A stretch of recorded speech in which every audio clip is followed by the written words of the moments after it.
Order! Order! You are an incorrigible delinquent at times. Behave yourself, man!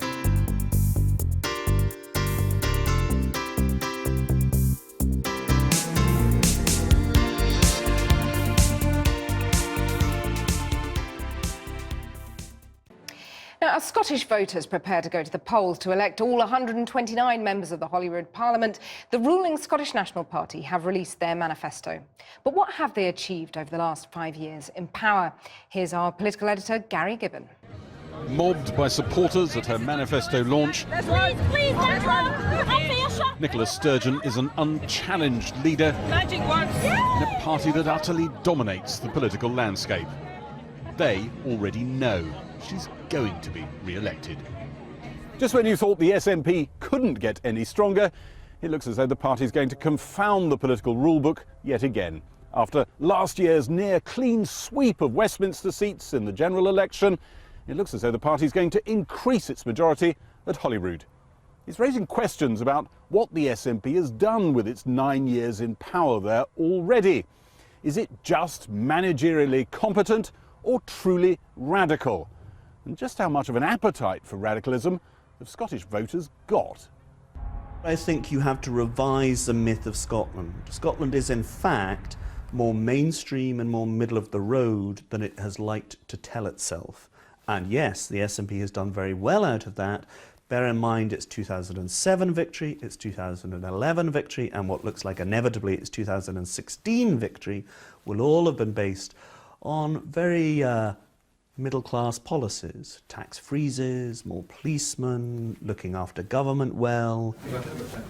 Campaigning in a Dumbartonshire food bank, Scottish Labour leader Kezia Dugdale is challenging that thesis. Labour's promising to raise the lower and upper income tax levels for Scotland by 1 penny and put the 45p rate up to 50p for top earners.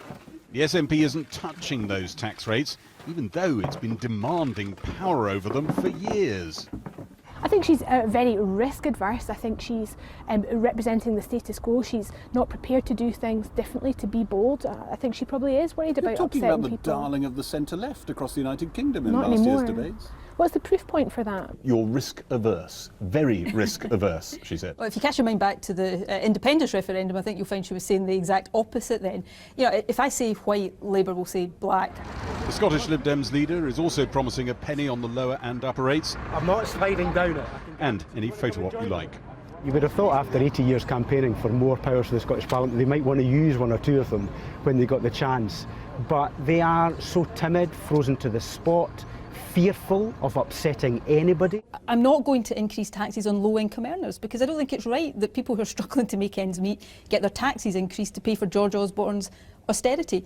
Despite some transformative projects like the new crossing taking shape across the Forth, you even find SNP supporters who'll say the party's been distracted in office by the drawn-out independence campaign.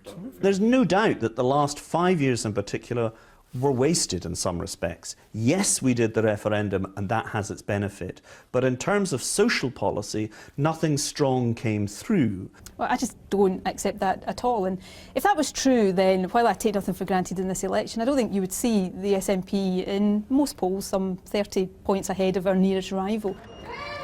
I've not got much time for Alex Salmon, but I do like Nicola Sturgeon. Some people say they're competent without being radical. Yeah, exactly. That's probably the words that I'm looking for. They are good enough. You're not angry with her for not raising income tax? No.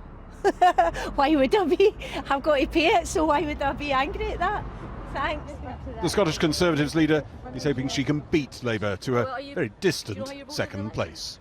A strong opposition. I don't think I've ever seen anyone campaign to be the opposition before. I can see a poll as well as the next person, and what I'm saying to people is there's a really important and specific job that I can do. If we became the official opposition in Scotland, unlike the Labour Party has been for the last 9 years, we'd be a strong opposition. We'd hold the SNP to account, we'd say, you know, no second independence referendum. At her manifesto launch, Nicola Sturgeon signalled that was unlikely in the next Parliament. She held up the manifesto for the cameras. The audience spontaneously, adoringly copied her. She argues this document bulges with fresh social policy Enough, she hopes, to convince voters that she truly wants to change not just how Scotland's governed, but how lives here are lived. Gary Gibbon reporting. I've been getting away with it all